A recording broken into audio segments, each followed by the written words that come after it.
Hey, what is up everyone? Today we got a pretty unique story. It's narrated by Frederick Surrey. Get cozy and watch till the end, guys. There is a question that lives in the dark places of the Imperium. It is not asked in the grand halls of the Adeptus Terra, not whispered among the Adeptus Custodes who stand their eternal vigil over the golden throne, not murmured by the grey knights who wage war in the deepest shadows, so that lesser men might sleep safely in their beds and never know what was paid for that peace. It is a question that most ordinary citizens of the Imperium would never think to ask, because the weight of 10,000 years of reverence has pressed so completely upon their minds that the question itself feels like a kind of heresy just for forming, like a sin committed in thought before it ever reaches the mouth. That question is this: what is his name? Not the titles, not the epithets, not the emperor, not the god-emperor, not the master of mankind. He, not the Allfather, not the Omniscia, not the anathema, as the demons hiss it in the dark places between the stars, not the corpse emperor, as his enemies call him with venom in their mouths and hatred in their hearts. Those words are labels. They are banners raised over a mystery that no banner can truly cover. They describe functions, relationships, awe and terror and devotion. They describe what other people feel about him, what role he plays in the architecture of the universe. The question we're asking tonight is something older and more personal than any of that. It is the question of what this being was called before all of it, when he was a person, or when he was simply a man, or something that looked and felt like a man and perhaps believed itself to be one. Before the campaigns and the crusade and the throne and the 10,000 years of silence and psyche-fed endurance and the slow, terrible passage of ages that have left him as something the universe has never seen before and may never see again. What is his name? And here is the thing that makes this question so extraordinary, so deeply lodged in the lore, that it has become something like a riddle at the center of everything. The answer is not simply that nobody knows. The answer is layered and strange and reaches backwards through human history, all the way to a time when our ancestors lit fires against the dark and listened for things moving in the world beyond the firelight.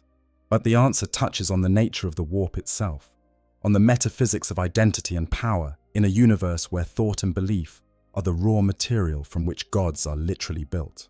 The answer stretches forward through time to cover conspiracies playing out in the 41st millennium, secret searches conducted across the most dangerous reaches of the galaxy, and a figure known only as the King in Yellow, who has apparently spent 10,000 years hunting for the very thing this video is about.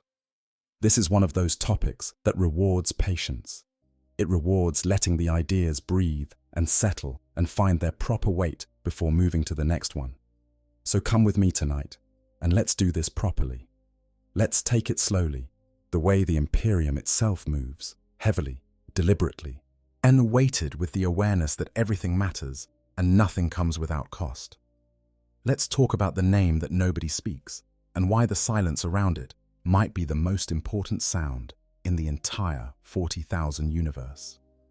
Part 1. The silence around a name. Every religion builds silence around its most sacred things. This is not a coincidence. It is not a quirk of cultural development that happens to appear across different traditions in different parts of the world. It is, rather, the recognition of something that human beings have intuited across millennia and across the full diversity of human spiritual experience, that the most powerful things resist ordinary language, that there is a category of the sacred that ordinary words, spoken by ordinary mouths in ordinary contexts, cannot properly approach without diminishing what they're trying to describe. In Judaism, the most significant example in the Western tradition, the name of God, the Tetragrammaton, those 4 Hebrew letters that scholars render as something like YHWH, is treated with such extraordinary reverence that observant Jews do not speak it aloud. In prayer, they substitute Adonai, meaning Lord, or Hashem, meaning simply the name. The actual name, the one written in the Torah, belongs to a different category of reality than the words that serve for everyday communication. To speak it casually, would be to violate something about the fundamental structure of the sacred, to drag something that operates at the level of ultimate reality down into the level of the mundane. But there is a boundary between what ordinary language can properly hold and what it cannot, and the name of God, in that tradition, sits right at that boundary, on the side that cannot be fully articulated. In ancient Egypt, this intuition took a particularly vivid form. The sun god Ra had a true name so potent, so cosmically significant, that Isis herself, goddess of magic, one of the most powerful beings in that entire mythological system, had to trick him through an elaborate scheme involving snake venom and suffering just to get him to whisper it. She did this because she knew that knowing the name would give her power over Ra that nothing else could provide. Not power in a vague symbolic sense, actual, direct, metaphysical dominion. When he finally whispered his secret name into her ear, she used it in a spell that healed him. But the transfer of that knowledge was also a transfer of something more fundamental. She had, in a real sense, gained something of his essence. The name was not a label he wore. The name was him, in the deepest possible sense. The ancient Romans understood this too. The city of Rome had a secret name, its truest name, and the Roman goddess Angerona was specifically charged with protecting it. To speak this name during a religious rite was punishable by death, because the Romans believed that if an enemy ever discovered Rome's true name, they could use it in ritual to call down destruction on the city itself. The name was a vulnerability. The name was a key. To know it was to have access to what it named in a way that bypassed all ordinary defenses. This pattern appears in Celtic mythology, or in Norse tradition, in the folklore of northern England, where a particular type of supernatural creature called a boggart was believed to become uncontrollable and destructive if it was given a name. In fairy traditions across multiple cultures, the fair folk are spoken of with careful circumlocution rather than direct naming, because drawing their attention was dangerous, and using their true names could have consequences that went in unpredictable directions.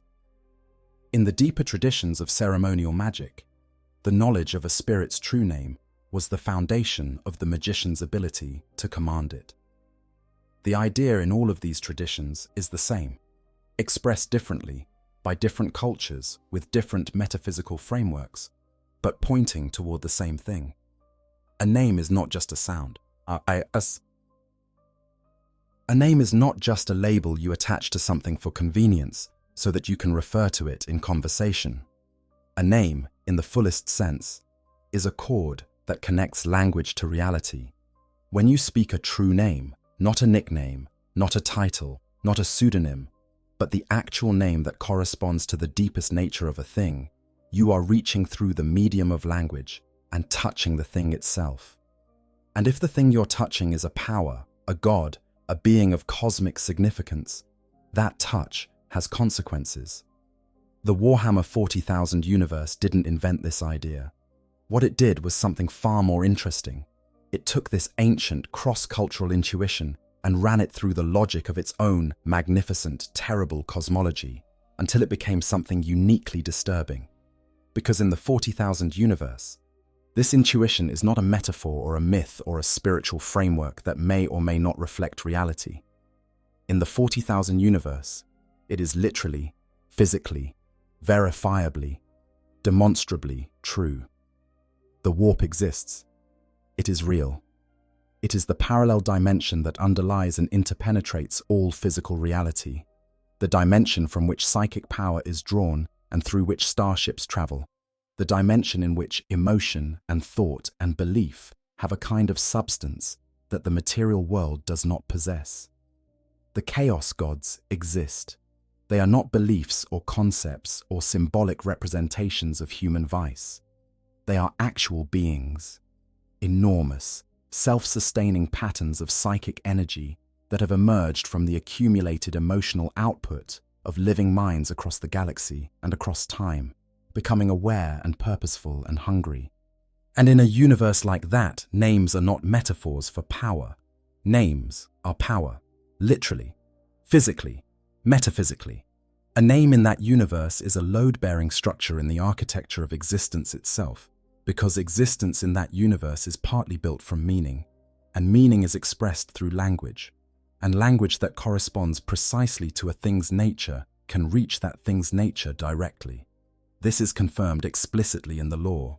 It is not a fan theory or an extrapolation from general principles.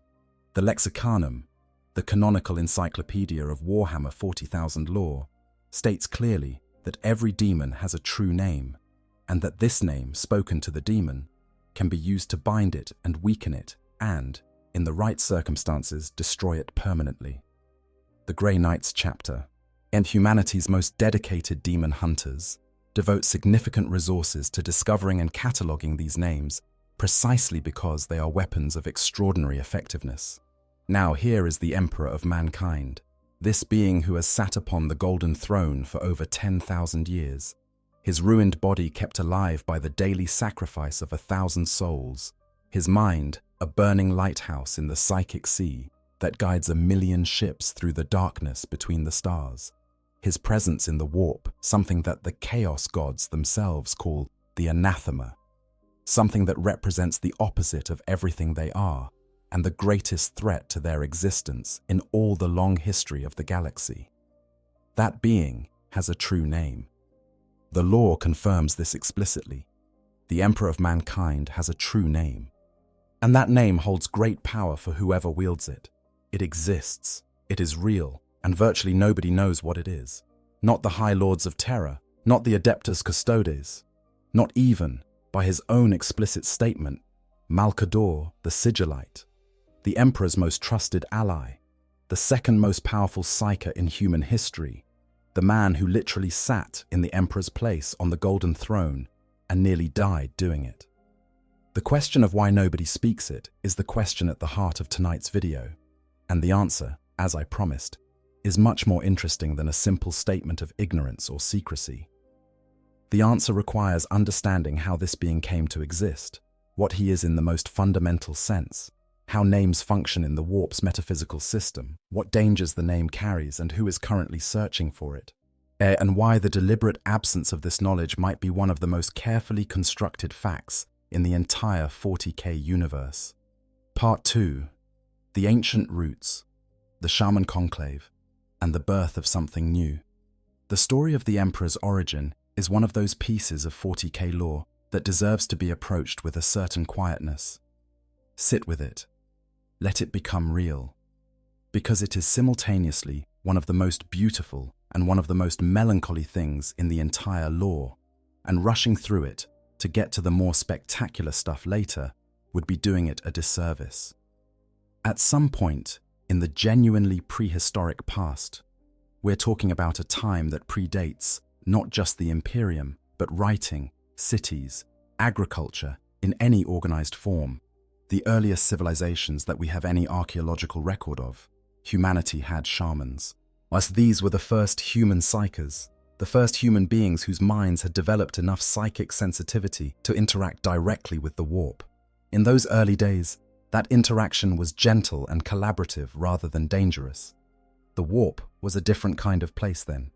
The chaos gods were not fully conscious, barely begun in the long process of accumulating enough psychic mass to develop true selfhood. The entities that lurked in the Imperium were relatively primitive, more like the weather patterns of that dimension than the deliberate, malevolent personalities they would eventually become. The shamans were the guides of their communities. They healed. They saw things that ordinary people could not see. They communicated in ways that bypassed ordinary language. They maintained a relationship between the material world and the immaterial one that kept both in a state of rough balance.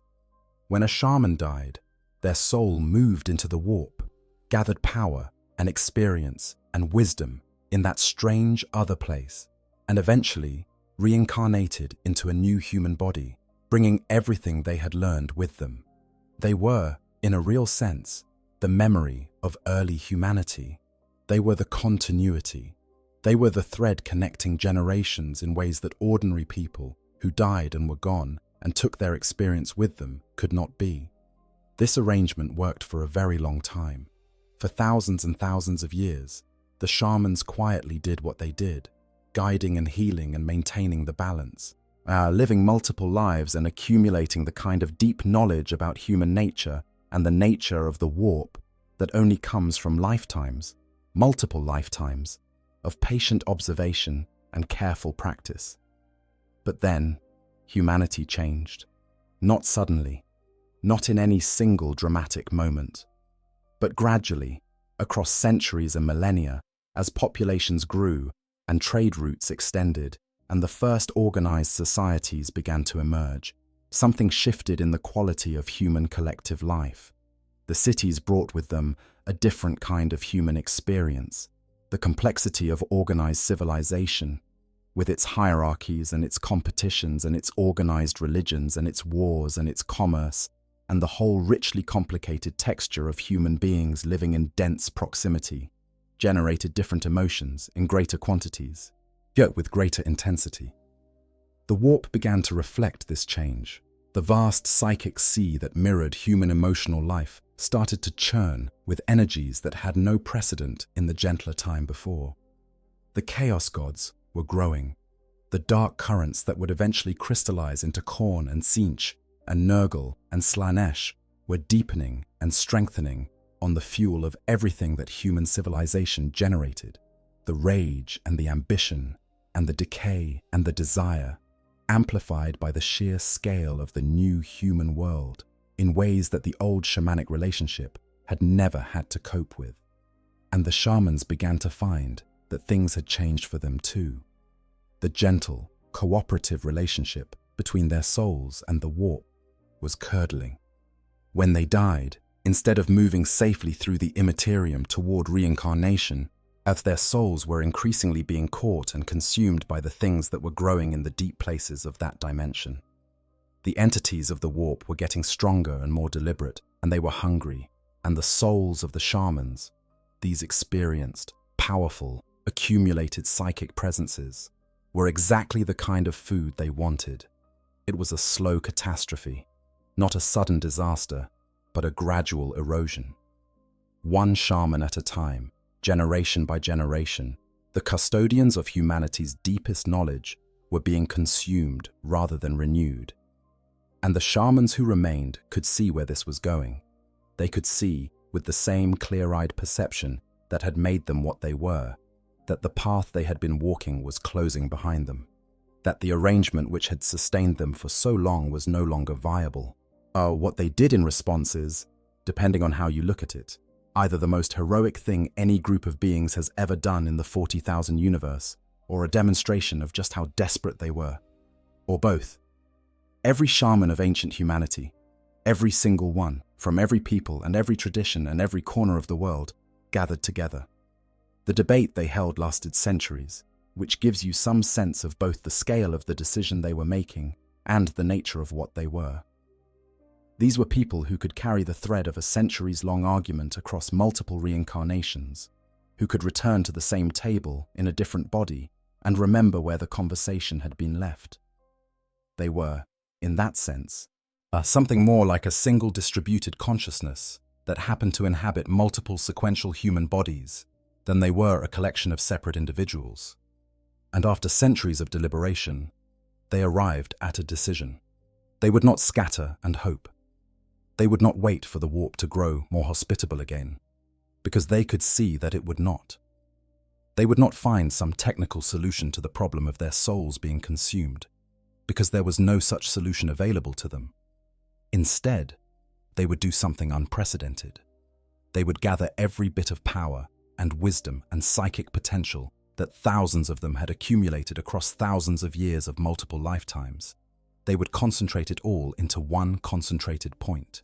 And they would create from that concentration something that had never existed before. A being called the new man. A being who would be what all of them had been, all at once, all together, and would be that thing permanently, rather than in a series of fragile, sequential lives. And then they killed themselves. They all died simultaneously, in a mass ritual suicide.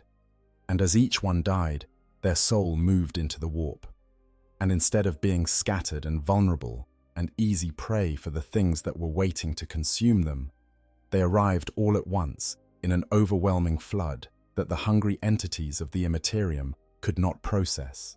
So many souls, so much accumulated psychic power, all in the same place at the same moment. They combined, they merged, they became something that individual shamans could not be. Something with a weight and a complexity and a scale that reflected not one human life or even the several lives of one reincarnating shaman, but the totality of everything that the shamanic tradition of humanity had ever been.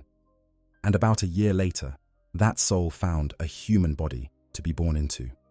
A child was born to an ordinary family. The law specifies farmers, located near the river that we would today call the Sakarya, in what is now Turkey. And that child carried inside him everything the shamans had ever been. He was born mortal. He was a child who needed feeding and who grew, and who had the ordinary experiences of childhood in a Neolithic village in ancient Anatolia. But he was also, in a way that would gradually become impossible to miss, something quite different from anyone around him. And the powers that the shamans had brought with them into his body would manifest as he matured.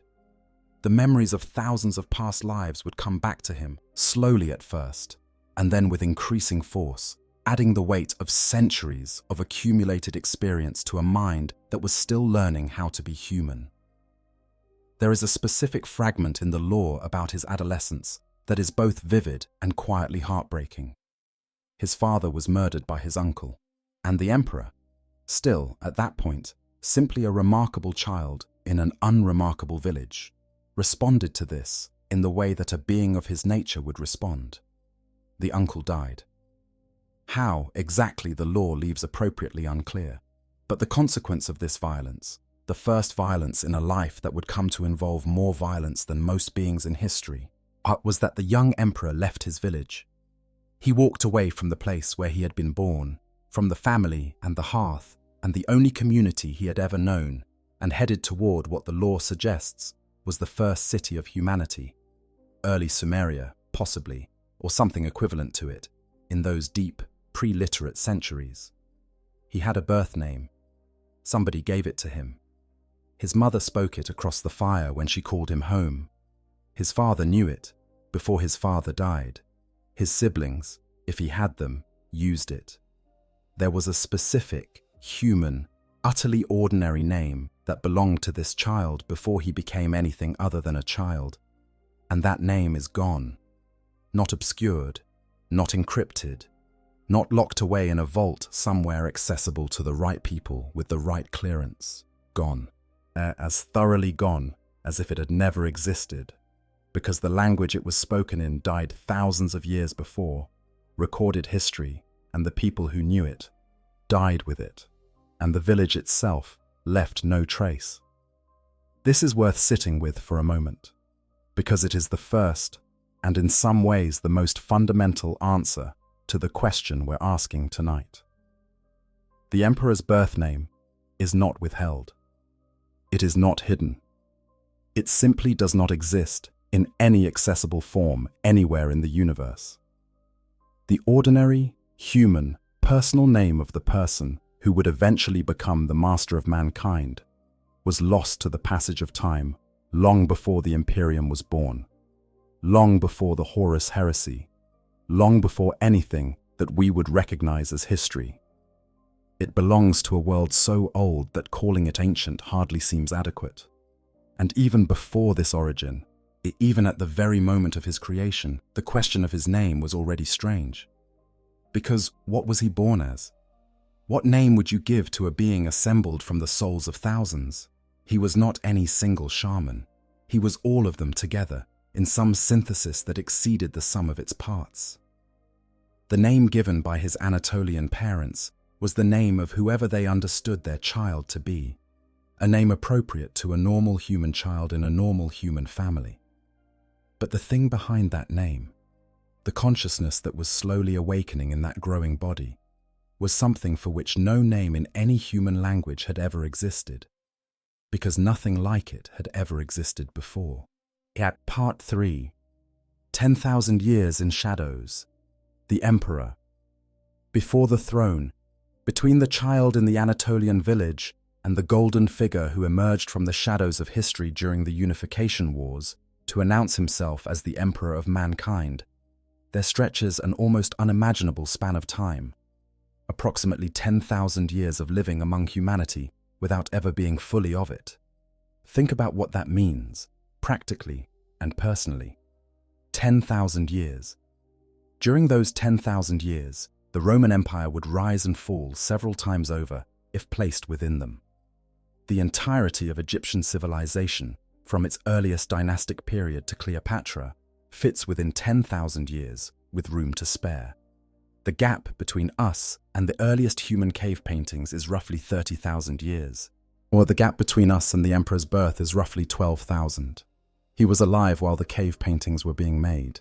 He has memories of a world so old that the languages spoken in it are not just dead, but so thoroughly gone that we cannot even reconstruct their grammar. He did not announce himself during those millennia. He could not. To have done so would have been catastrophically counterproductive. A being who declares himself the new man, the culmination of all human shamanic tradition, the being created specifically to protect humanity from the darkness at the edge of reality. Such a declaration would have accomplished nothing except possibly getting him killed, or inspiring levels of worship that would have fed exactly the forces he was trying to contain. The chaos gods grow stronger on devotion, as on the concentrated belief of masses of people directed toward a single focus. The last thing the emperor needed was to become the focus of a religion, which is exactly what would have happened if he had revealed himself in any obvious way. So he moved through history the way water moves through rock. Constantly present, shaping things slowly over time, never fully visible as what he was. He took on identities. He became different people in different eras, wearing masks that fit the times, using the names those times required. He appeared as warlords and advisors, as philosophers and generals, as religious leaders in traditions he then quietly steered toward the less damaging expressions of the human spiritual impulse. He appeared in communities that were drifting toward catastrophe and provided just enough guidance to change the trajectory. He used his extraordinary gifts, his psychic powers, his perfect memory of thousands of past lives, his ability to see patterns in human affairs across centuries that no single lifetime could observe, to nudge humanity in better directions, to slow the growth of the chaos gods by promoting peace and order and the quieter virtues, to preserve knowledge that might otherwise be lost to the endless cycle of civilizational collapse. The Lexicanum mentions, with the careful ambiguity appropriate to things that cannot be definitively confirmed, that he took both male and female identities during this period. That some of his personas were brutal conquerors, and some became meek to inherit the earth. That among the historical identities he may have worn are figures of genuine consequence in human history. Alexander the Great is directly mentioned in connection with him. The lore contains a fragment in which Horus, in conversation, describes the emperor weeping before the river Hyphasis when he believed there were no more worlds to conquer, a detail that matches historical accounts of Alexander. And not long after that episode in the historical record, apparently, he discovered what would eventually be named the Golden Throne, which changes the timeline of his awareness significantly. The possibility that figures of genuine historical magnitude were actually the emperor in various masks is deeply compelling, as not as a way of explaining history in some crude alternative history sense, but as a way of understanding what a 10,000-year project of quiet guidance would actually look like from the outside. It would look like a series of remarkable individuals in different times and places who seemed to understand things that their contemporaries didn't, who pointed civilization in particular directions and then disappeared or died in ways that left the direction they had established intact. That is what guided human development actually looks like from the ground level. Each of those identities, each of those personas, came with a name, and each of those names was, in the fullest sense, a lie. Not because the person wearing it wasn't real, the emperor was genuinely present in each of those guises. I genuinely engaged with the work those identities required, but because none of those names described who he actually was, they were functional identities, tools. The name that belonged to him before history recorded any of it, and the even deeper name that would correspond to his nature in the warp's own terms, remained concealed behind every persona he wore. There is one name from this period that the lore does explicitly confirm: Neoth. This was the name he gave himself in ancient times, specifically in the era when he first began to gather the other perpetuals to him. Perpetuals are those extraordinary rare humans who, through some quality of their biology and their relationship to the warp, are essentially immortal. Not in the sense of being impossible to kill, but in the sense that when killed they come back, their bodies regenerating from even catastrophic damage. The Emperor was always the most powerful of the perpetuals, but there were others, and in this ancient period he began to seek them out and form relationships with them as part of his broader project of preparing for what was to come. The name Neoth is interesting on multiple levels. It sounds old. It sounds like something from a linguistic family that no longer exists in any recognizable form. It is the kind of name that might belong to a pre-Bronze Age culture in the general region of Anatolia or the ancient Near East. Whether this was his birth name, or a name he adopted during this period, or a name given to him by the other perpetuals based on something they perceived about his nature, is not specified. But that the perpetuals of that era, who would have known him better than almost any other beings alive at the time, called him Neoth, suggests that it was something more personal than the historical pseudonyms he wore as costumes. There is also the incident of the Lightning Tower, one of the more vivid fragments from this period.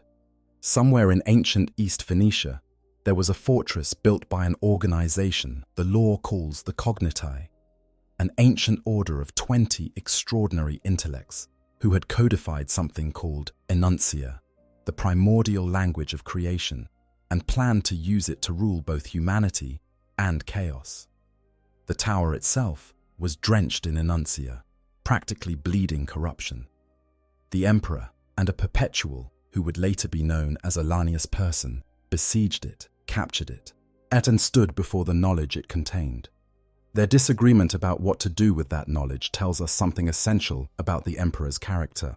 Olanius, the more morally intuitive of the two, said destroy it, burn it, don't let what's in there continue to exist.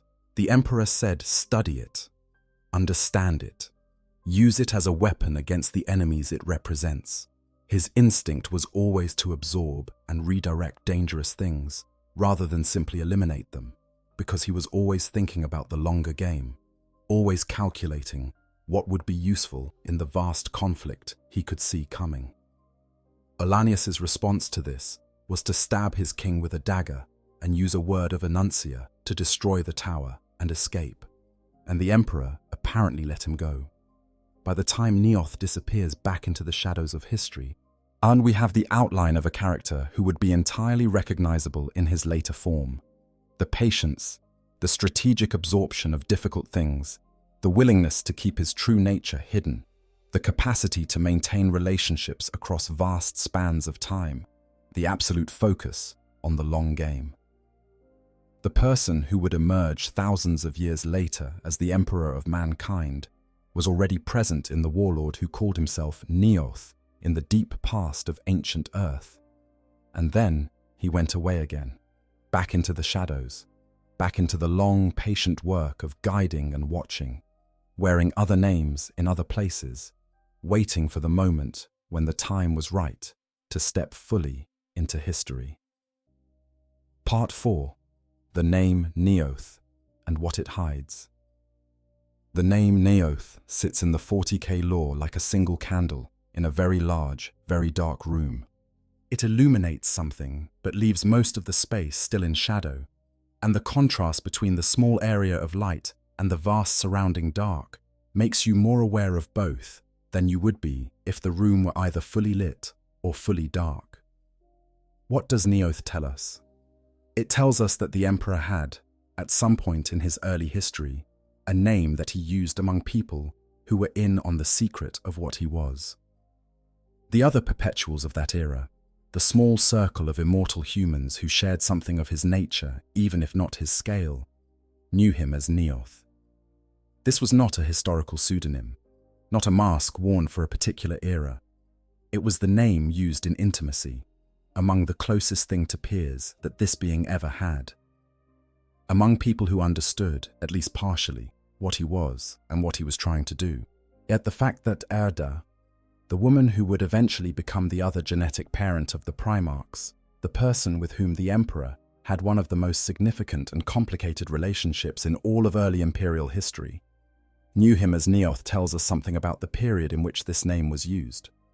Erda met the Emperor when he was already a warlord, already in the process of building toward the Imperium, even if the Imperium itself was thousands of years away.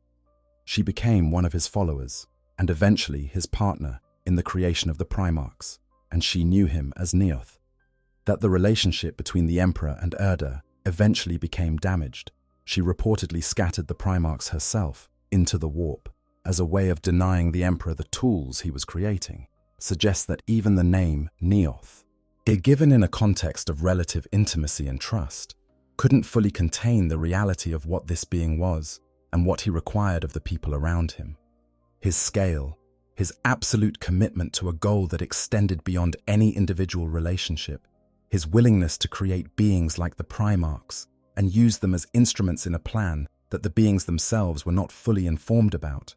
These things made him difficult to be close to in the ordinary way that closeness requires. But even Neoth, as meaningful as it is not the true name in the sense that matters for the metaphysical question we're exploring. Neoth is a name that other people used for him. It corresponds to a version of himself that he allowed to be seen. The true name, in the warp's terms, in the language of the Imperium, would have to correspond to the full reality of what he is, not the version visible to his contemporaries, but the totality that exists behind all versions. And that totality includes things that no name built from human language could carry.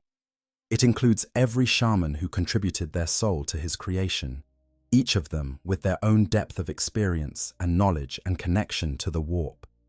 It includes the 10,000 years of accumulated lives and identities and experiences. It includes the Molech encounter, which we will come to properly in a later section, the moment when he entered the warp itself and came back changed, carrying something of its nature that he had not carried before. It includes the construction of the Primarchs, the Great Crusade, the Horus Heresy, and 10,000 years on the Golden Throne. In every prayer ever offered to him, every psychosoul ever consumed to keep the throne running, every ship ever guided through the warp by the Astronomican's light. If a name is supposed to encode what something actually is in the fullest sense, then the Emperor's true name would need to encode all of that. It would be the most complex thing that has ever been expressed in any language in the history of the universe. The gap between Neoth and the true name is the gap between what a person allows themselves to be called and what they actually are when all the masks are off and all the accumulated weight of everything they've ever done and been settles over them in the silence. The Emperor never gave anyone access to that gap, not Malcador, who was as close to him as anyone ever got, not the Primarchs, who were in a sense his children, or not the Custodes, who were the guardians of his body and the executors of his most direct will. The name that describes him fully, the name that the warp would use if the warp had a language adequate to the task, is one that he apparently kept entirely to himself, if he even knew it in any articulable form, which is itself an interesting question. Part 5. What is a true name? The metaphysics of naming in the warp. To understand why the Emperor's true name matters so much, why the search for it drives the narratives of entire novel series, why it sits at the center of conspiracies that span millennia, we need to take a step back and think carefully about what true names actually are in the 40,000 universe. Not in a vague, atmospheric sense, in the specific mechanical sense that the lore establishes. Every demon has a true name, as this is confirmed explicitly in canonical sources including the Grey Knight's Codex. It is not a metaphor, and it is not a narrative embellishment. It is a structural feature of how demons exist in the reality of the 40,000 universe. Okay, before we go further, I just want to pause here for a second and just say what I personally find most fascinating about all of this. Because we've been in the deep lore for a while now, and I think it's worth stepping back. What gets me about the Emperor's namelessness, and this is my genuine read on it, is that it's not a mystery that's waiting to be solved. It feels intentional, like the universe itself decided that certain things shouldn't be fully pinned down. And the Emperor is one of them. Every time I go back through the Horus Heresy books, every time I try to draw a clean line around who he is, there's always something that slips the frame, some detail that makes him bigger than the last thing you read. And honestly, I think that's the point. I think the name being absent is doing more work for this lore than any name they could give him would do. But anyways, that's just my take. Let's go back to the video. A demon's true name is the word or sequence of sounds that describes its essential nature in the language of the warp itself. Not what the demon calls itself, not what its followers call it, not any name that was applied to it from outside.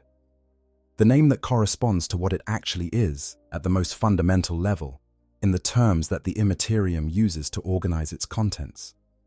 What makes this significant is what you can do with such a name. If you know a demon's true name, and you speak it to the daemon is confused and weakened in a way that nothing else can produce.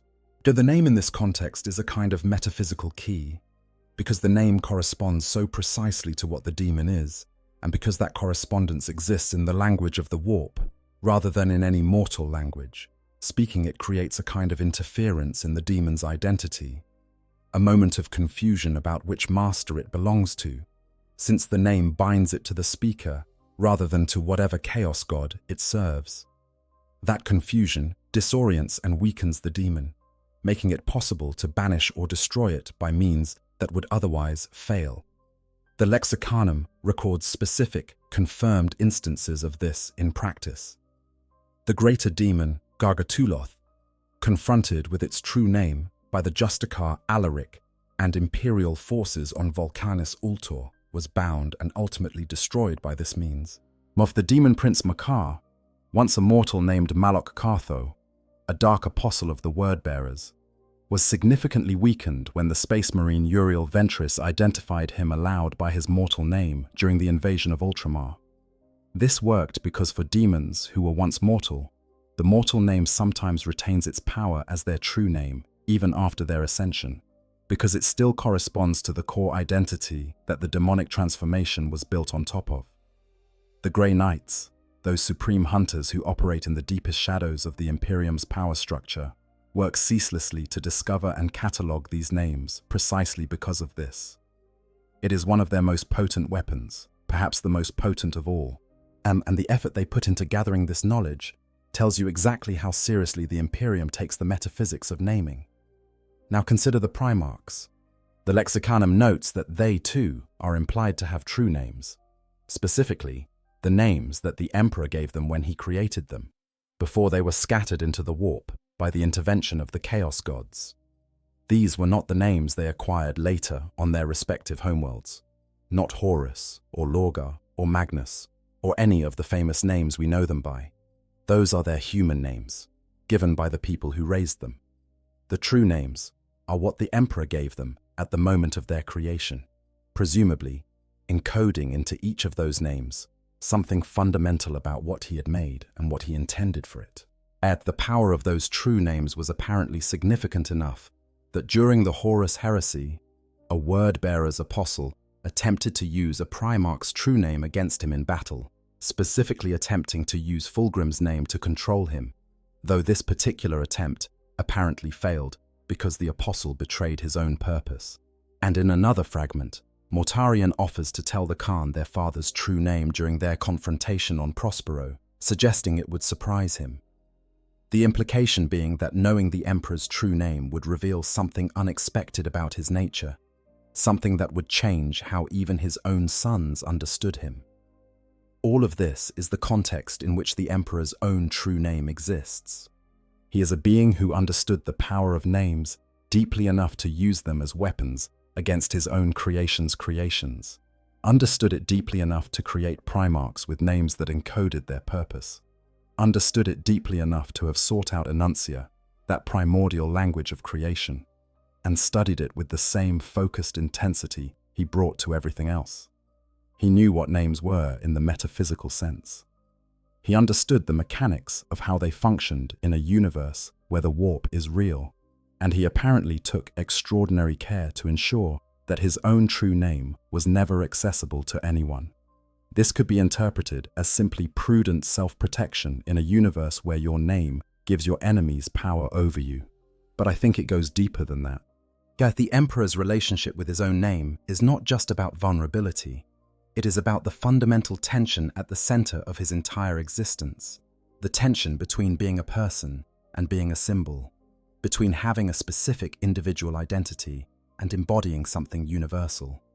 From the moment he emerged during the Unification Wars and gave himself not a personal name, but a title, the Emperor, he was making a choice about how to exist in the world.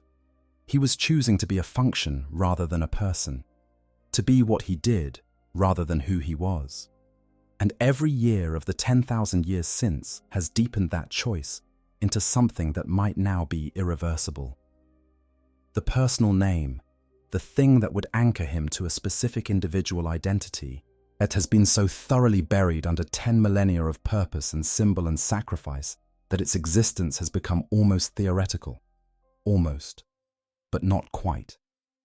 Because in the warp, nothing is truly lost. Everything persists in the Imperium in some form.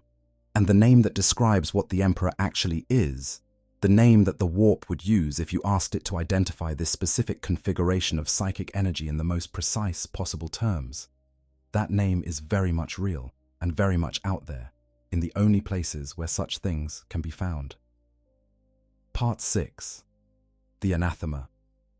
Why chaos fears him, and why that changes everything. The title that every demon in the galaxy uses for the Emperor is the Anathema. This word is doing more work than it might initially appear to do. An anathema is not just an enemy. An anathema is a formal condemnation, something declared to be utterly opposed to the nature of the thing condemning it.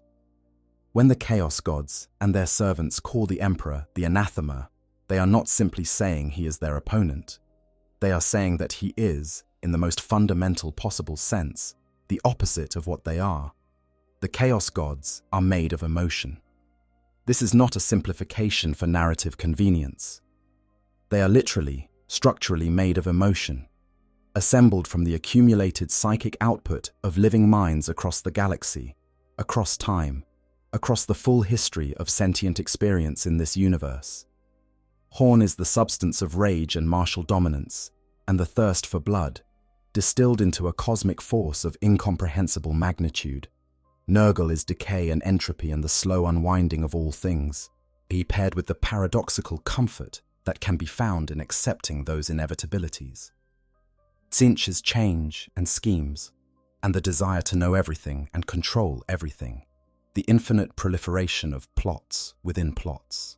Slanesh is the extreme of sensation, the point at which pleasure becomes something beyond pleasure because pleasure itself has been exhausted, and only the shape of excess remains. Each of these is something that exists in human emotional life. Each of them is a direction that human nature can take when it moves away from balance toward extremity. The Chaos Gods are what those extremities become when they are amplified and concentrated across billions of minds and billions of years into something self-sustaining and intelligent and hungry. The Emperor is none of these things. He is, both by his nature, by the specific nature of what thousands of shamans pooled their existence to create, the metaphysical opposite of everything the Chaos Gods represent. Not in the sense that he is simply good where they are evil, though that framing has its uses. In the sense that his psychic nature represents an orientation toward order, toward the flourishing of life within pattern and structure, toward the kind of stable complexity that evolves rather than consumes itself.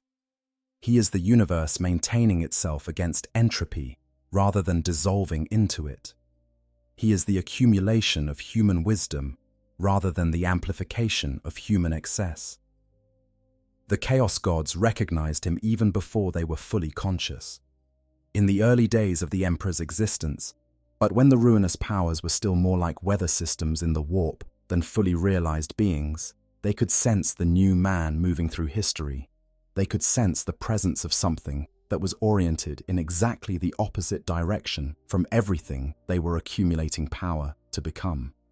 And they responded.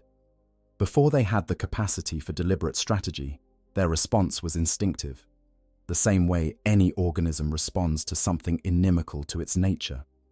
They tried to eliminate him. They tried to slow him down. They worked against the projects he undertook, and the people he tried to reach, and the directions he tried to push human civilization. But the Emperor proved impossible to stop through this kind of broad, general opposition. He was too careful. He moved too slowly and too quietly. And by the time any particular effort against him became visible, he had already moved on, leaving behind something that couldn't easily be undone. The Chaos Gods had to change tactics. This is perhaps one of the hidden explanations for the Horus heresy.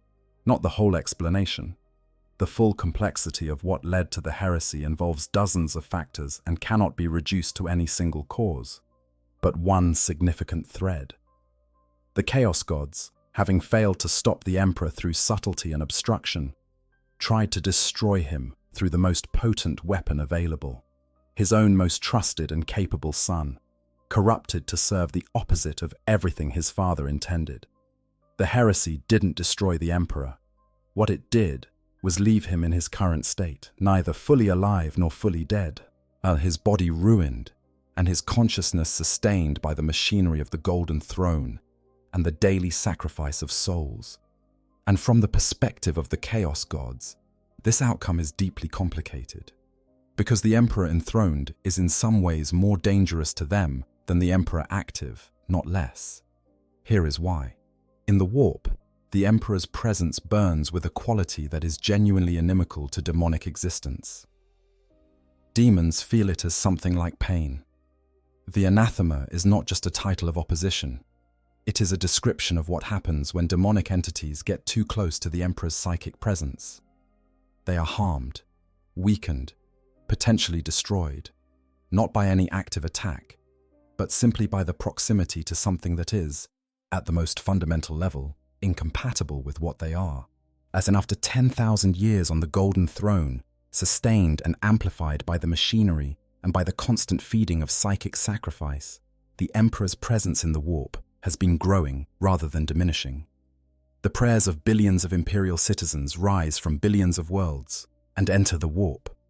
And in the warp, they converge on the Emperor's presence there and strengthen it. The possibility discussed in certain corners of the lore is that the Emperor is slowly becoming something new, something that was already more than human when it was placed on the throne, and which has spent 10,000 years becoming more still. If the Chaos Gods were created from the concentrated emotional and psychic output of sentient life, and then the Emperor is the concentrated devotion of trillions of human beings, becoming a cosmic force of comparable or eventually greater magnitude, a fifth power in the warp, but opposed to the other four by its fundamental nature. Not a Chaos God, but something that functions in the warp in analogous ways while being oriented in the opposite direction.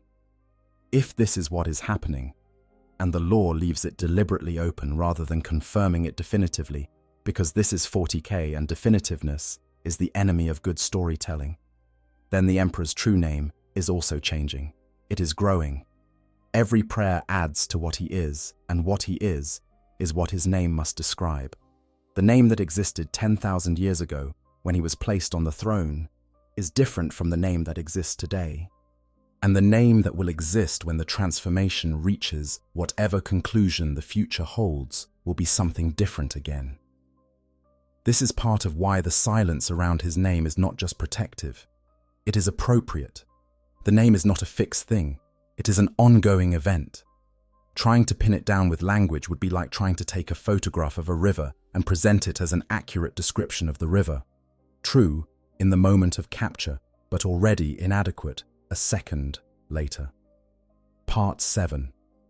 Enuncia, the language that can unmake reality. There is a language in the 40,000 universe older than the Imperium, older than humanity's star-spanning ambitions, older than almost anything that currently exists in the material universe. It is called Enuncia. And if there is any language in which the Emperor's true name might exist in a form that mortal minds could theoretically approach, this would be it. Enuncia is described in the lore as the language of creation and unmaking. And this is not a metaphor or a poetic description. It is a literal characterization of what this language does and what it is. Enuncia is the verbal technology that the Old Ones, the first truly advanced civilization in the galaxy, the beings who created the Eldar and other Elder races as tools or partners in their ancient schemes, used in their dealings with the fundamental structure of reality. It predates the Chaos Gods. It predates the Eldar civilization as we understand it. It exists, in some sense, at the level where language and reality are the same thing. Where to say something correctly is to change what is. The Eldar know of Enuncia and are said to fear it. They call it the vernacular of the Old Ones. In the Halo stars, it is called the tongue of creation. On other worlds, different names point to the same reality: the voice of God, the language of unmaking. The Necrons appear to have found a way to use some aspect of it in a safer, more controlled form, encoded into what they call enmitic weapons. But these are domesticated echoes of something far more raw and far more dangerous than any engineered application. Using Enuncia is not like learning a language in any ordinary sense. It is not a matter of studying grammar and vocabulary and then being able to speak. Enuncia is so fundamental to the structure of reality that every syllable of it, spoken aloud, does something to the fabric of the world around the speaker. Not something it might do if conditions are right. Something it does, every time, without exception. The effects range from the disturbing to the catastrophic. Bystanders experience symptoms ranging from violent nausea to cranial rupturing. Machines that attempt to process written enuncia suffer spontaneous, irreparable breakdowns. Even the speaker is damaged. Speaking it causes physical wounds to the throat and mouth, and sometimes more severe damage, as the reality-altering properties of the language reflect back on the person attempting to channel them. And this is for relatively straightforward uses of the language. Single words, short phrases, the smallest meaningful units of Enuncia's vocabulary, are used for specific purposes by people who have spent enormous time and resources preparing themselves to survive the attempt. A demon's true name in Enuncia is many, many syllables long. Consider what it takes for a trained operator to survive speaking a single word of this language. Now consider the effort, the danger, and the preparation required to speak a name that runs to hundreds or thousands of syllables, each one doing something to reality as it is spoken. The law notes explicitly that even a single syllable of a medium demon's name can kill an unprepared mortal outright. Now scale upward to the Emperor. The Chaos Gods themselves, each of whom incorporates every demon of their aspect, every entity that has ever been aligned to that particular force, would have names in Enuncia of truly incomprehensible scope. And the Lexicanum notes that the name of a Chaos God would incorporate every demon that God has ever produced, because each daemon is in some sense an extension of its God, a fragment of its consciousness given temporary independent existence. The name would have to encode all of that, and such a name, even if spoken perfectly and completely, would probably not leave much of the speaker behind when it was done. The Emperor is not a Chaos God, but his scale in the warp is comparable to or exceeding them after 10,000 years of growth through human devotion. His name in Enuncia would have to encode an entity of similar scope, the accumulated totality of thousands of shamanic souls, 10 millennia of accumulated experience and power, the Astronomicon, the barrier against chaos, the growing presence in the warp fed by 10,000 years of imperial faith, What such a name would do to the reality around the person speaking it, and what it would do to the speaker themselves, is genuinely incalculable. The only beings known to have meaningful capacity with enuncia without immediately dying are the perpetuals, whose rapid cellular regeneration gives them some small protection against the physical blowback. Even then, using it is described as extraordinarily dangerous. John Grammaticus, a perpetual who has a particular gift for languages and a special ability called logikine that gives him instant intuitive mastery of any language he encounters, used a single word of enuncia to permanently destroy a demon and successfully stunned an ascended and chaos-empowered Horus during the darkest hours of the Siege of Terra. These are among the most significant accomplishments anyone has ever achieved using enuncia, and both of them cost him severely, despite his particular gifts. The Emperor himself has a relationship with enuncia that goes back to that encounter with the Lightning Tower in ancient East Phoenicia. That fortress, built by the Cognitae and drenched in enuncia, gave him early exposure to the language. There is reason to believe he continued studying it throughout his long existence, accumulating understanding over millennia with the patience that only an immortal being can maintain. Among the many things that might be locked in the vast and terrible mind that persists on the Golden Throne, the grammar of creation itself might be one of them. The Cognitae themselves, the ancient organization that first codified enuncia, of those 20 extraordinary intellects who plan to use it to reshape human civilization, have been a thread running through the lore all the way to the 41st millennium. Their modern iterations, as encountered in the Eisenhorn and Ravenor and Beckwin novel series, are still working with this language, still seeking to build a complete lexicon of it, still trying to find in its words the tools to remake the universe according to their design. And they intersect directly with the hunt for the Emperor's true name in ways we will come to shortly. What enuncia represents, in relation to the question we're asking, is this.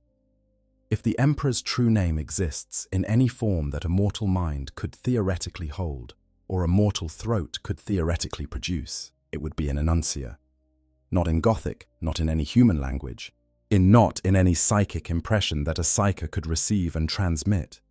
In the language that underlies all languages, the language that speaks reality into being, the language that the old ones used when they were young, and the universe was younger still, and the rules of what was possible had not yet fully hardened into the constraints that now bind everything. That it would be dangerous beyond measure to speak, it is obvious. That speaking it would have consequences for the universe that no one could fully predict is equally obvious. And that virtually no one alive has either the capacity to find it or the survivability to use it even if found.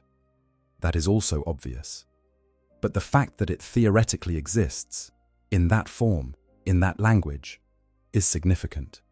It is why certain people in the 41st millennium are devoting their existence to the search. Part 8. The King in Yellow and the Hunt for What Cannot Be Spoken. Here is where the lore becomes wonderfully, characteristically complicated, because there is, in the narrative of the 41st millennium, a figure who has apparently spent something approaching 10,000 years specifically pursuing the Emperor's true name. A figure around whom enormous narrative mystery has been carefully built. A figure known only as the King in Yellow. The name itself is a reference with deliberate literary resonance. It comes from Earth's own literary tradition, associated with cosmic horror of a specific kind, with things too vast for ordinary minds to contain, with secrets that dissolve sanity in the bearing of them. Whether Games Workshop arrived at this name independently or borrowed it knowingly from that tradition, the resonances are intentional. This is not a name for an ordinary villain or an ordinary hero. In the 40,000 canon, the King in Yellow is described across multiple sources as an enigmatic figure of enormous influence and uncertain allegiance. He leads an inner circle called the Eight, an organization with its own complex internal structure and its own purposes that are not fully understood even by the people who have spent decades trying to unravel them. He appears to have connections to the Imperium, not in the sense of being a chaos worshipper, which would make him simpler, but in the sense of having a relationship with the warp that is more intimate and more complex than anything that can be described by the categories of loyalist or traitor. The canonical description of his goal, as confirmed by the Lexicanum, is this. He wants to obtain the true name of the Emperor of mankind in order to gain power over him. In pursuit of this goal, he has traveled to the planet of the sorcerers, the wandering demon world that serves as the seat of Magnus the Red and his 1,000 sons, a place dense with accumulated magical knowledge and guarded by one of the most powerful and most knowledgeable beings in the galaxy. He has sought out Sicarius, the fortress world of the Word-Bearers, another repository of dark and dangerous knowledge. He has sought access to the Black Library, the hidden repository maintained by the Eldar Harlequins, which contains knowledge that has been denied to humans throughout the entirety of recorded Imperial history. The fact that he has pursued it across these 3 locations alone tells you how difficult this knowledge is to find. The planet of the sorcerers, Sicarius, and the Black Library are not places you go because you have convenient leads. They are places you go when every more accessible path has been exhausted, when you are reaching for the most dangerous and most guarded repositories of knowledge in the known universe, because they are the only places left that might have what you need. The Inquisitors. Gregor Eisenhorn and Gideon Ravenor spent significant portions of their careers tracking this figure, is convinced that he represented a threat to the Emperor and to the Imperium of such magnitude that his completion of his quest had to be prevented at any cost. Eisenhorn and Ravenor are not credulous people. They are among the most capable and most experienced servants of the Imperium who have ever lived, hardened by decades of confronting the worst things the galaxy has to offer. Their assessment of the King in Yellow as a genuine existential threat carries weight. And then, at the end of Dan Abnett's Bequin novel, Penitent, a hexagrammatic cipher is decoded, and the name it produces as the identity of the King in Yellow is Constantine Valdor. Constantine Valdor, the Captain General of the Adeptus Custodes, the supreme guardian of the Emperor's person, the man who stood at the right hand of the Master of Mankind through the Unification Wars, thus through the Great Crusade, through the Siege of Terra itself. The man described in the lore as something close to a Primarch without the Primarch designation, a being so exceptional that the Emperor invested directly and personally in his creation in ways that went beyond normal custodian methods. The most loyal servant the Emperor ever had. After the Siege of Terra ended, Valdor vanished. He left Terra, leaving only the words that roughly translate as something like "the Emperor is the only obligation I ever had," and walked out of Imperial history. For 10,000 years, nothing. No confirmed sightings, no records, no reliable intelligence. Presumed dead by most, but never confirmed. If he is the King in Yellow, and the Bequin novels are careful to leave room for this to be misdirection, because the entire series is built around the principle that nothing is what it appears to be, and everything true in this universe wears a different face than the truth, then the entire picture changes. Because Valdor's loyalty was never in question during the years the lore covers in detail. He was, by every account, the most genuinely devoted servant the Emperor had, not out of programming or compulsion, but out of something that looked very much like genuine love and genuine understanding of what the Emperor was trying to do.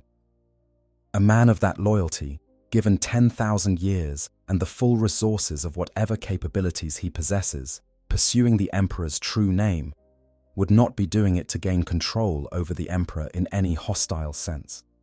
The possibilities that Baldor's as King in Yellow scenario opens up are all interesting.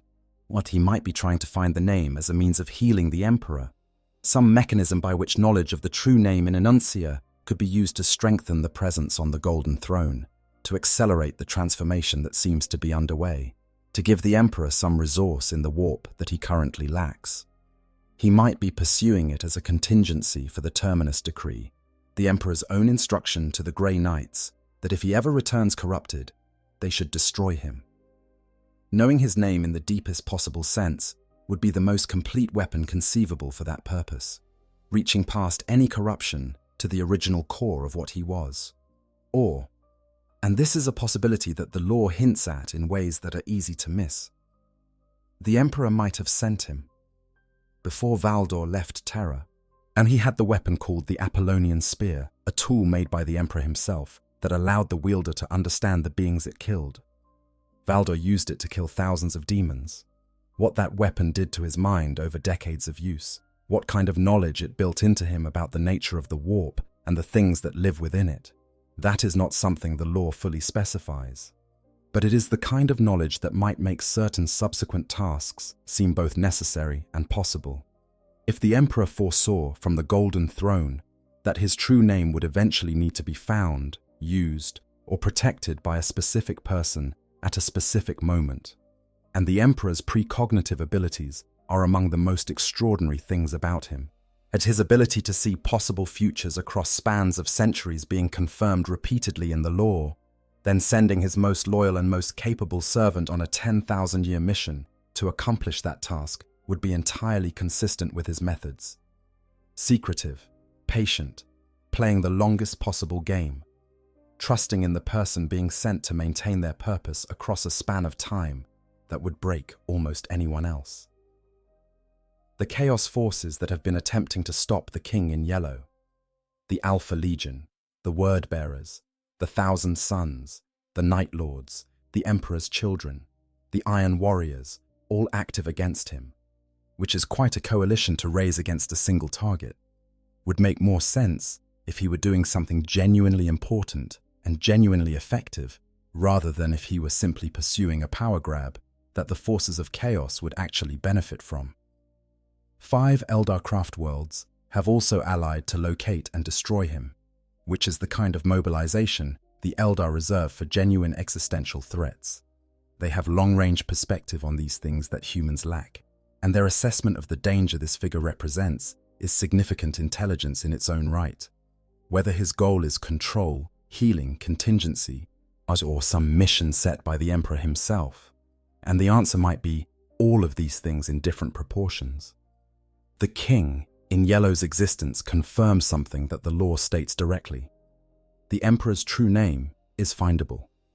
It is not a purely theoretical concept or a narrative metaphor. It is a real thing that real people are actively searching for and have been searching for a very long time. Part 9. The Golden Throne and the Name that Sustains an Empire. 10,000 years. Let that number become real for a moment, not as a historical fact, but as an experience. 10,000 years ago, in what we would call our timeline, the wheel had not yet been invented. Writing had not yet been invented. The first cities of Sumeria were only just beginning to emerge from the settled agricultural communities that preceded them. Was the entirety of the civilizations we think of as ancient, Greece, Rome, Egypt, China, India, all of that lay in the future. The civilizational arc from the first wheel to the Apollo program, all of it, fits inside 10,000 years. The Emperor has been on the Golden Throne for longer than all of that. His body was not in good condition when he was placed there. The battle with Horus aboard the Vengeful Spirit had left him, as Primarch Rogel Dawn found him afterward, in pieces that barely constituted a living body at all. Horus, empowered by the full force of chaos at the moment of his greatest triumph, had done what no enemy in the Emperor's previous history had managed to do. He had broken the Emperor's physical form past the point where even perpetual biology could repair itself in any reasonable time. Thus, the Emperor was not quite dead because his mind was still present and his will was still operating, but the body was failing in ways that would, without intervention, have ended him. The Golden Throne provided that intervention. This ancient device, built during the Dark Age of technology, discovered by the Emperor beneath the ruins of Terra's deserts, repurposed from its original function as a webway gateway into something far more ambitious and far more terrible, became his permanent home. It sustains his biological processes through mechanisms so advanced that the Adeptus Mechanicus of the 41st Millennium cannot fully understand them, let alone repair them. It amplifies his psychic abilities in ways that allow his mind to operate at something approaching full capacity, even as the body that houses it slowly dissolves. It connects him to the Astronomicon. The Astronomicon is the practical center of the Imperium's survival. It is a psychic beacon that burns across approximately 70,000 light-years of the galaxy, reaching into the warp like a lighthouse, allowing every navigator in every Imperial ship to find their bearing through the trackless chaos of warp space. Without it, faster-than-light travel across the Imperium would be so dangerous and so unreliable that the Imperium would fragment within years. Worlds would lose contact with each other. Supply lines would fail.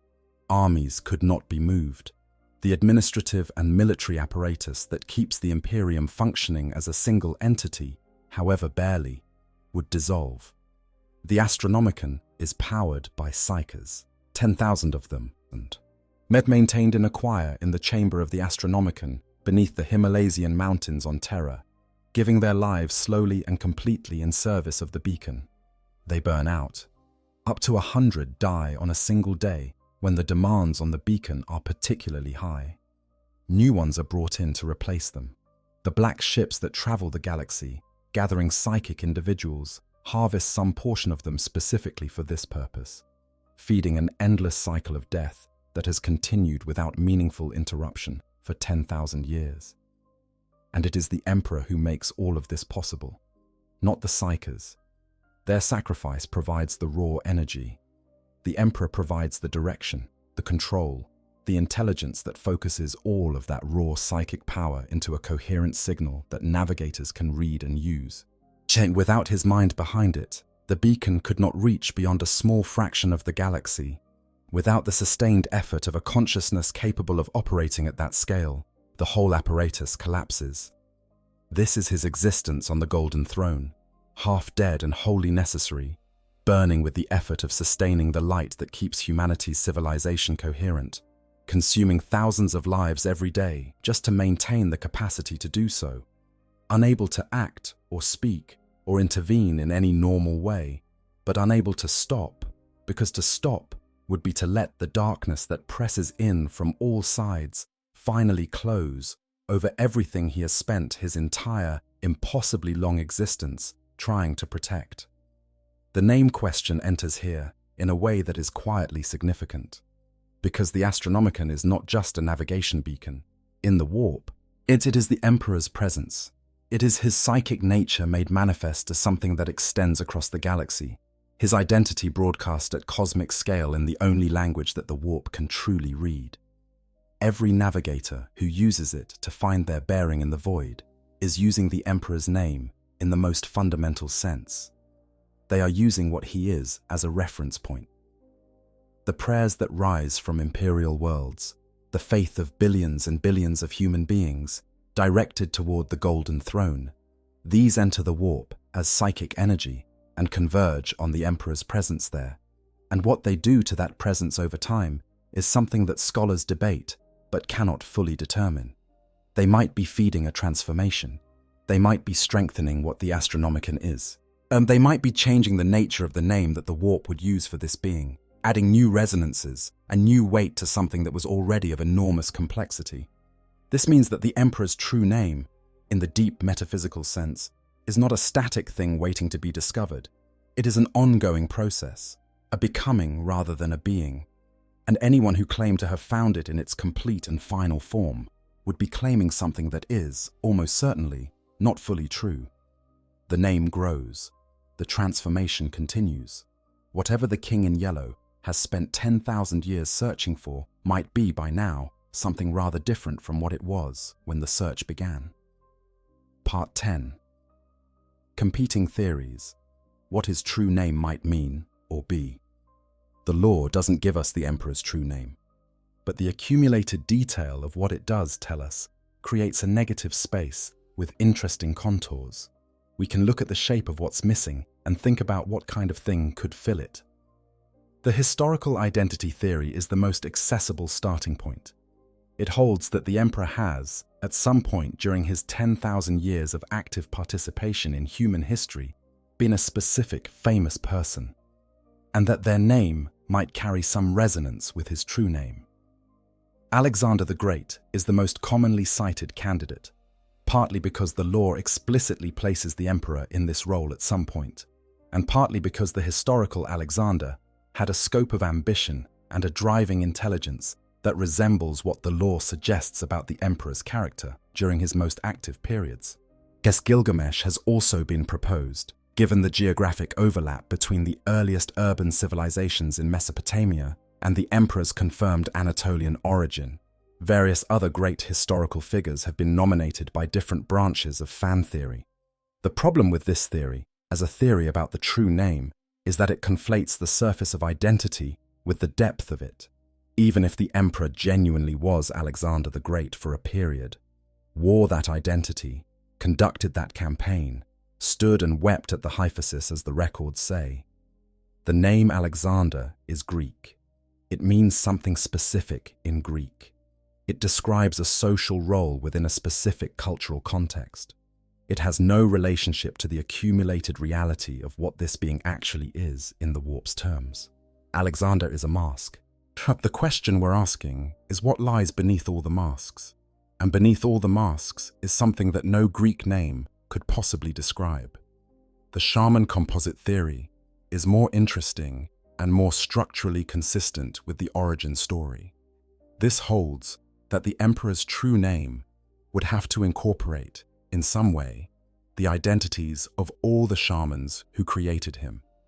If a true name describes what something is, and what the emperor is, includes thousands of human beings who gave everything they were to become the substrate of his existence, then the name would have to be the synthesis of all of those contributions. Not a list of them. Any list would be impossibly long and still wouldn't capture the emergent quality of what they combined to create, but something that encodes the synthesis, yet the new thing that arose from all of them together. Such a name would be unlike any ordinary name in any ordinary language. It would be, in a sense, a name for a category of being that has never existed except once. A name for this specific impossibility, this specific convergence of thousands of human lives into a single consciousness. The function theory holds that the emperor's true name describes not his origin, but his purpose. What he does, what he is for, what his existence accomplishes in the structure of the universe. He holds back chaos. He guides human psychic evolution toward a destination that the shamans foresaw and that he has been working toward for his entire existence. He is the lighthouse in the Imperium, the fixed point around which human civilization organizes itself. A name that encoded all of this would be less like a proper noun and more like a description of a role, but a role that has never been filled by anyone else and may only be fillable by this particular configuration of psychic energy and purpose. The deepest and most unsettling theory, and the one that I find most consistent with the internal logic of the setting, is that the emperor's true name is not a name in any articulable sense, that it is a warp phenomenon, a configuration of psychic reality that has no linguistic equivalent in any spoken language, that can only be directly perceived by beings of equivalent scale in the immaterium. That the reason no mortal knows it is not because it has been carefully hidden, but because human minds and human languages simply cannot hold something of that scope. You would need to be what he is to know what he is, in the most direct and irreducible terms. Under this theory, enuncia is the closest approach, not the thing itself, but the language in which the closest possible approximation could be expressed. The complete mastery of enuncia, built up over millennia by a being with sufficient survivability to sustain the process, might give access to a perception of the emperor's nature in the warp that could be described as knowing his name, while remaining a simplification so radical that calling it knowledge might be generous. This might be what the King in Yellow is actually pursuing. Not a phrase he can speak in a particular ritual, not a word he can write in a particular inscription, but a perceptual capacity, a way of knowing the emperor directly in the language of the warp. Yes, that would give him a relationship to the emperor's nature that nothing else could provide. The fifth theory, which grows more compelling as the lore continues to develop, is that there is no single true name to find, because the emperor's true name is an ongoing and evolving process. He has been changing for 10,000 years. He will presumably continue to change. What he is becoming is not what he was when he was placed on the throne, and the name that describes what he is becoming would have to be something different from any name that described an earlier state. The search for his name, under this theory, is the search for something that keeps moving. And the King in Yellow's 10,000-year investment in the project might be, in part, and about maintaining the pursuit across a span of time long enough to track the target as it moves. None of these theories are mutually exclusive. The most honest reading of the available lore suggests that the Emperor's name is probably all of these things at once: composite origin, functional description, evolutionary process, warp phenomenon, impossible to fully articulate, and that any approach to it captures only part of the whole.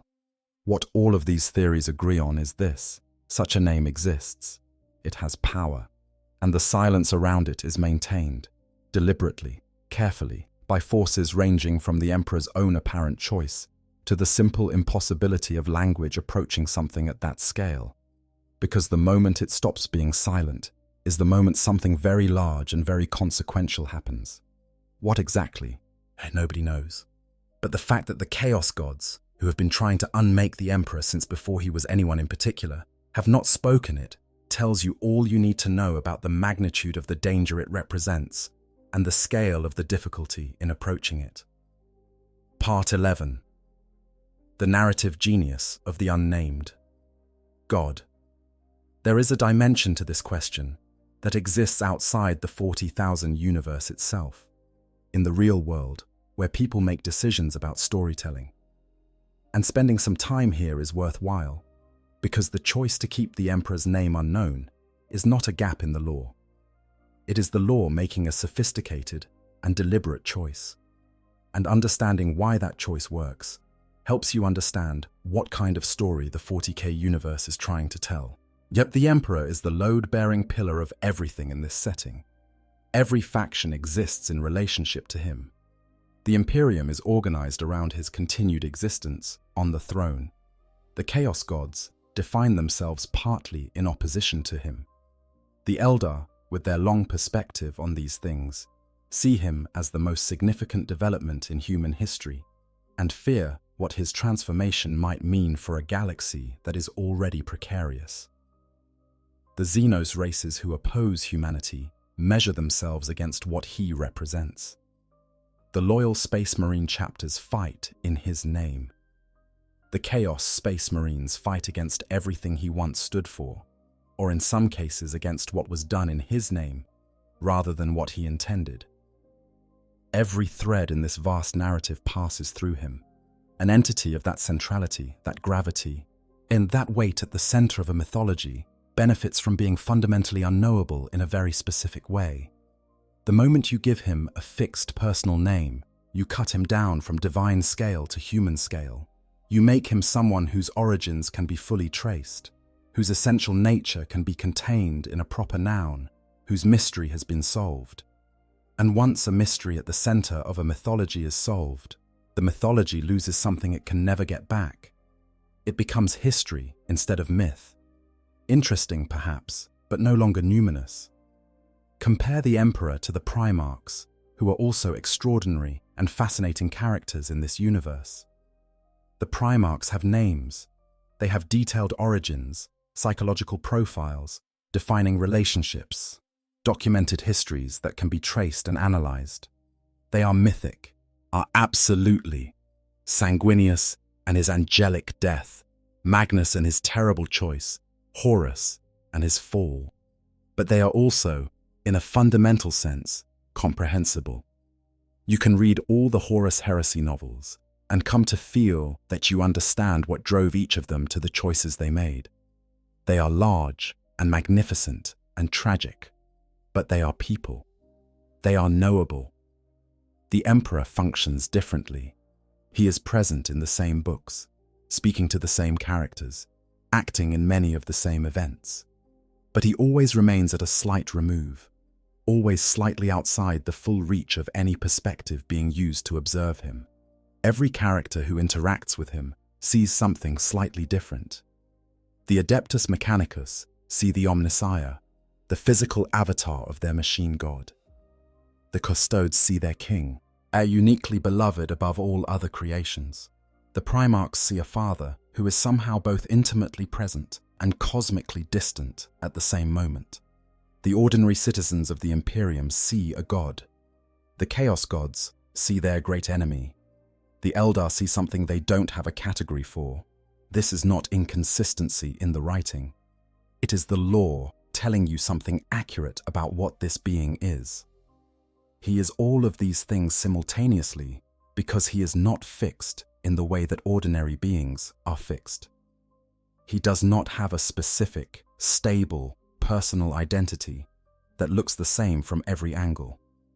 He is, in a very real sense, whatever humanity needs him to be, projected into a form large enough to actually serve that need. And namelessness is what makes that possible. If he had a name, a specific, known, a personal name, he would be pinned to one particular identity.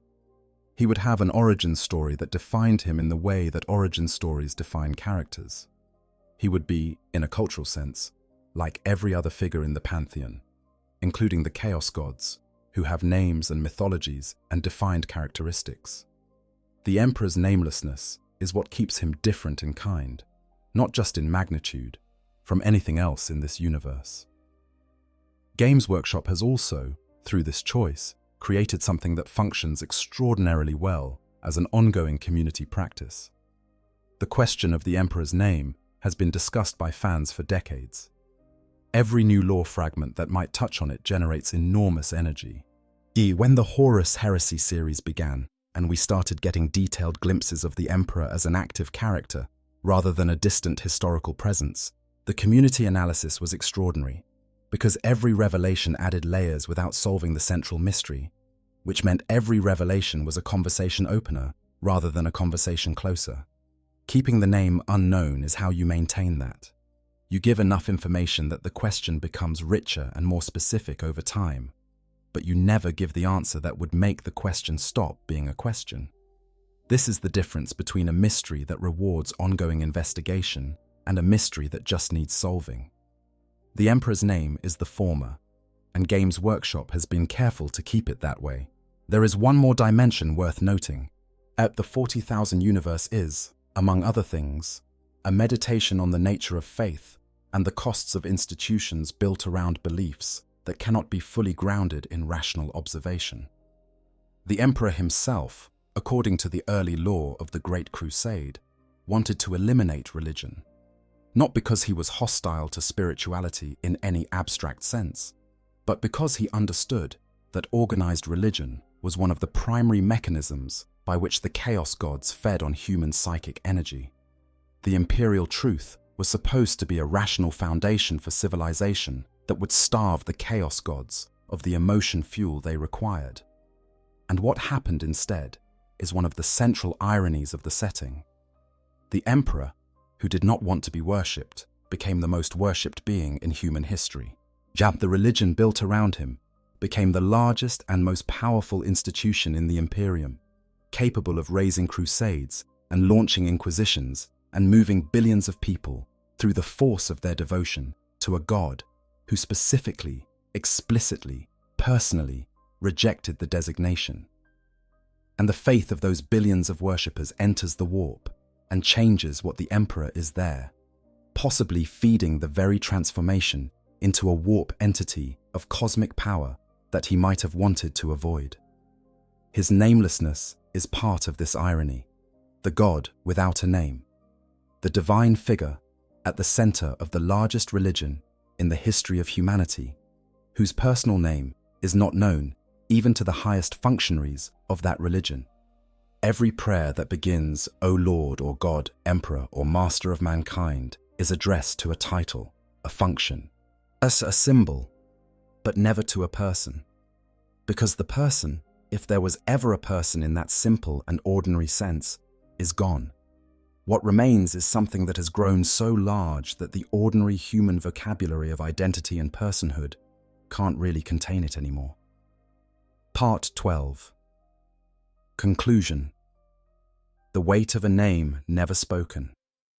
We have traveled a long way tonight, from the fires of a Neolithic village in ancient Anatolia, through 10,000 years of quiet guidance and masked identities, through the metaphysics of the warp and the terrible power of the language older than civilization, through the hunt being conducted by someone who may be the most loyal servant the Emperor ever had, through the theory and philosophy and narrative wisdom of a universe that has kept one of its greatest mysteries intact across decades of storytelling. Let me bring it back to something simple and true. There is a being on a throne at the heart of the Imperium. His body is ruined, maintained by machinery so ancient that the best minds in the Adeptus Mechanicus can only partly understand it and cannot repair it. Held in a state between life and death by the continuous sacrifice of souls, kept from the true death that his biology would otherwise claim. His mind is still whole. His consciousness still burns. And from that throne, through that terrible machinery, through the bodies of 10,000 psychers giving their lives in a great choir, he projects a beacon across 70,000 light-years of space. And that beacon is the light that keeps a civilization of 1,000,000 worlds connected to each other and functional, however barely, however imperfectly, while he has been there for 10,000 years. Whatever name his mother gave him in that Anatolian village, it belongs to a world so old that no trace of it survives. The name Neoth, which the other perpetuals used for him in the time before the Imperium, describes a version of himself that was already ancient and already becoming something beyond ordinary human scale. The titles that the universe uses for him, God Emperor, Master of Mankind, the Anathema, the Corpse God, describe functions and relationships and fears. None of them describe him. The true name, the name that would describe him in the only language capable of fully capturing what he is, that name is somewhere in the deep structure of the warp, encoded in the primordial language that predates the Chaos Gods and the Eldar and everything that currently exists. Add a name so large that articulating it would probably kill most of the universe within earshot. Nobody speaks it. Possibly nobody can. The entities that might be able to perceive it, the Chaos Gods, who fear it above almost anything else, are not inclined to speak it, because doing so might accelerate the very thing they fear. The being who knows it best is the Emperor himself, and he has been incapable of ordinary speech for 10,000 years. And the King in Yellow, whoever he is, whatever he is actually trying to accomplish, has been searching for it for as long as the Imperium has existed in its current form, crossing the most dangerous places in the galaxy, building an organization and an army in a pocket of the warp, assembling capabilities that no one fully understands, working toward a moment that has not yet come.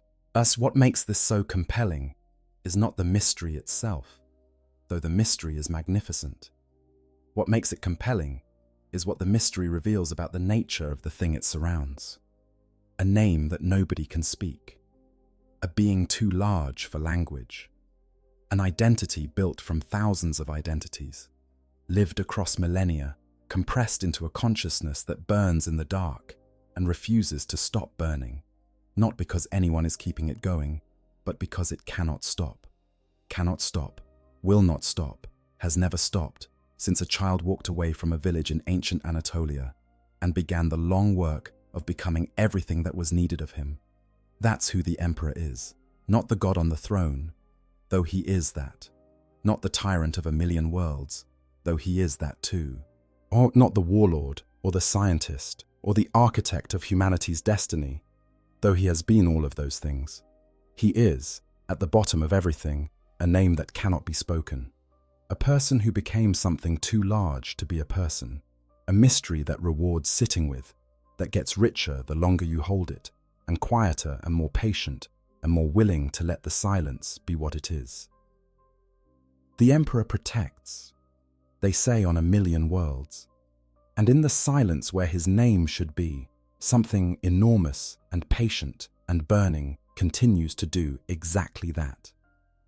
If this video touched something in the way that only the deep lore of this universe can touch, that particular feeling of vast things being hinted at and mysteries being larger than they seem, please leave a like. It genuinely makes a difference to this channel. And it tells us that this kind of slow, careful approach to the lore is something worth continuing. Subscribe if you want to be here for the next one. We are working on something that goes just as deep in a different direction, and the early stages of it are already shaping up to be something special. Until then, take your time with the universe. Let the weight of it settle properly. Some stories are worth sitting with. For the Emperor. End of script. Expanded Section A. The Molech Bargain and what it means for the name. There is one moment in the Emperor's long prehistory that deserves more time than we have given it, because it is the moment most likely to have created or altered what his true name actually is in the warp's terms. It is the event that the lore calls simply the Molech Bargain, and then it sits at the junction between who the Emperor was before it and what he became after it. And that junction is exactly where the question of his name gets its strangest and most interesting dimensions. Molech is a night world in the lore, a planet that was, in the time before the Horus heresy, considered a relatively standard world in the human domain. But beneath its surface, before human colonization, something had been left there. A gate, a portal into the warp of a kind so old and so significant that the old ones themselves, or someone operating at their level of cosmic capability, had constructed and placed it there for reasons that the lore does not fully specify. A gateway into the realm of chaos.